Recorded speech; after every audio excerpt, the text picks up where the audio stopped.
El aborto es considerado un problema social. Pero además de ser considerado un problema social, es el principal causante de mortalidad, de morbilidad y discapacidad de muchas mujeres alrededor del mundo. Es por ello que varias mujeres, por medio de movimientos sociales, en especial feministas, buscan la ampliación de derechos y libertades al Estado. La exigencia de estos movimientos sociales es que el Estado legalice el aborto, lo haga de salud pública, lo que permitiría y abriría paso a que muchas mujeres no mueran en clínicas clandestinas por medio de malas prácticas médicas y permitiría que sea considerado como un derecho de salud pública. ¿Qué se entiende por aborto? La Organización Mundial de la Salud define el aborto como la interrupción del embarazo cuando el feto todavía no es viable fuera del vientre materno.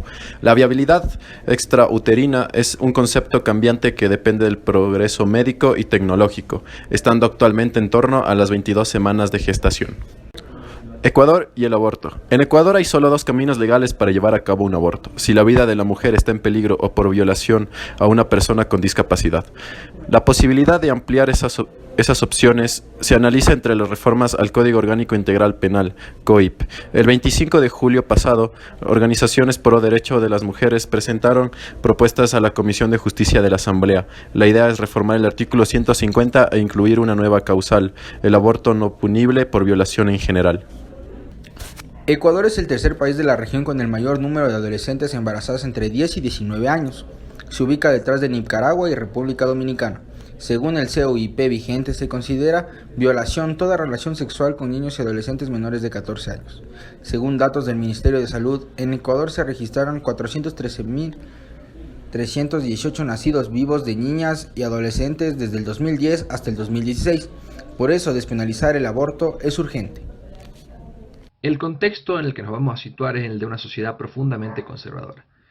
Una sociedad que ha sido atravesada en su configuración cultural desde la colonia por la religión católica o apostólica romana, que entiende a la vida a partir de la concepción.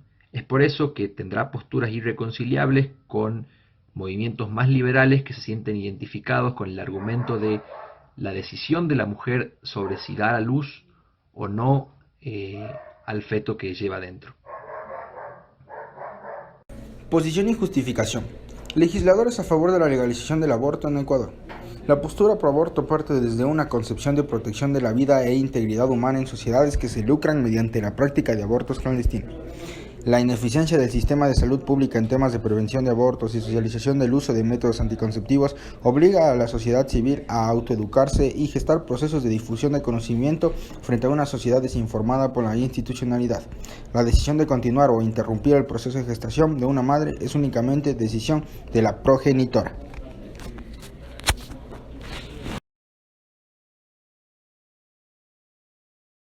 Encontramos aquí con la docente Alejandra Cárdenas, docente de Derecho Internacional Público de la Universidad de las Américas, una persona que ha estado constantemente en iniciativas en torno a la legalización del aborto a nivel del legislativo y a nivel de la academia.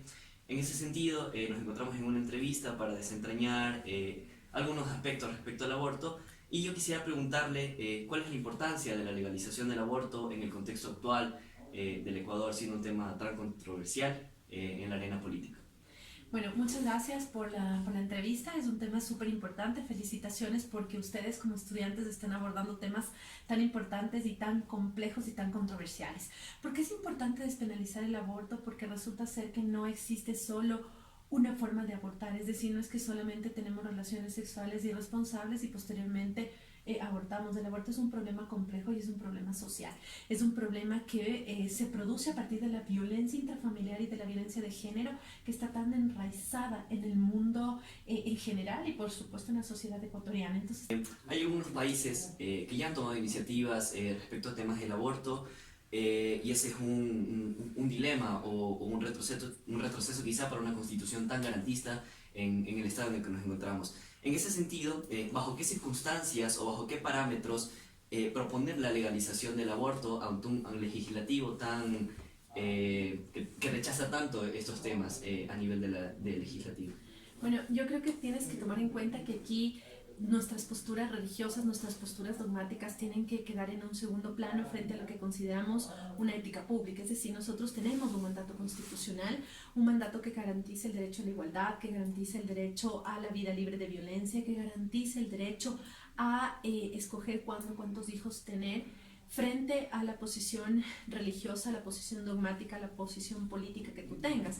Entonces, en este momento, cuando tú vayas a tomar la decisión, tú considerarás el tema dogmático, el tema político, pero tú como decisor del Estado, como asambleísta, no estás representándote a ti, estás representando a la sociedad. Ahora, desde su posición como maestra, desde la academia, ¿cuál es el rol que debería tomar la academia frente a este tema de la legalización del aborto por violación? Yo creo que es súper importante la participación de la academia. ¿Por qué? Porque nuestro rol es investigar, porque nuestro rol es construir pensamiento, porque nuestro rol es revisar lo que se ha dicho desde la jurisprudencia. Entonces, yo creo que ahí nuestro rol es como fundamental y poder construir los argumentos para cualquiera de los dos lados de mí. Puede ser que mi postura sea a favor de la despenalización del aborto por violación, totalmente de acuerdo, pero creo que lo que nos aporta la academia, lo que nos aporta la ciencia, es el poder tener los argumentos de las dos partes. Uno de los elementos súper importantes que se presentó ahora y que volví a ver que estuvo en el debate en asamblea la semana anterior, es la visión de los genetistas, por ejemplo. ¿Cuál es el impacto no solo social, no solo jurídico, no solo emocional de las personas víctimas de violación o de las personas que van a abortar, sino también qué es lo que implica desde los avances genéticos? El aborto por temas de violación moviliza a muchos sectores de la sociedad. Uno de esos sectores es sociedad civil, que tiene una incidencia directa en el legislativo y sobre cómo se está legislando y además en el sector público y privado. ¿Cuál debería ser la lógica o el accionar de sociedad civil frente a este tema del aborto? A ver, sociedad civil en realidad es el espíritu de las instituciones del Estado. Sociedad civil es el canal conductor de territorio, de la realidad. Yo tengo la oportunidad desde el primer día que me senté en este escritorio de decir que el corazón de esta institución es sociedad civil. Yo no puedo gestar leyes, gestar proyectos, campañas, programas, etcétera, como institución pública, sin el consentimiento, sin las observaciones de sociedad civil.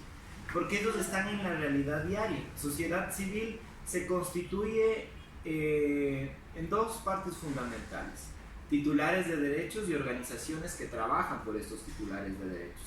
Y esta sociedad civil hace que cada una de las decisiones que tome el Estado sean correctas o incorrectas. Siempre vamos. Me parece un poco importante, vos, ya a título personal, ¿bajo qué circunstancias te parece que el aborto debería o no ser legal? Y en el caso del aborto penalizado, esto tiene una influencia indudablemente en la inclusión económica y social en el país. ¿Cuál es esa influencia de esto? En todo el sentido. Lo que tú decías, el tema económico y social. No, bueno, nuestra secretaría no trabaja en tema económico, pero te lo puedo manifestar de igual manera.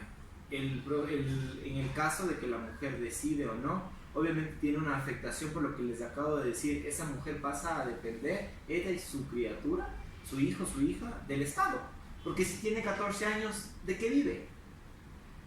Tal vez puede ser una de las personas que esté en un semáforo en este momento, con un niño menor de 1 año.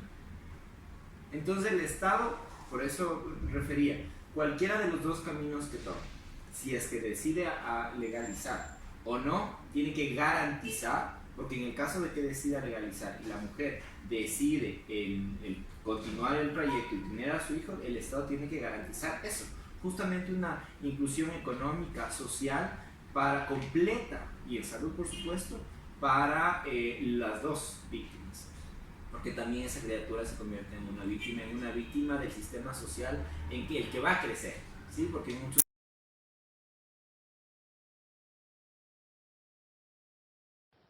En conclusión, la discusión respecto a la despenalización del aborto es de suma importancia para reforzar los argumentos en torno a la autonomía de toma de decisiones de las mujeres. La despenalización del aborto, en el contexto ecuatoriano, se enfrenta a una serie de factores que parten desde los fundamentos religiosos que caracterizan la sociedad conservadora del país y la lucha en materia de derechos y garantías que protejan las prácticas seguras para la interrupción del embarazo, que deben estar cobijadas bajo el correcto funcionamiento de un sistema de salud pública.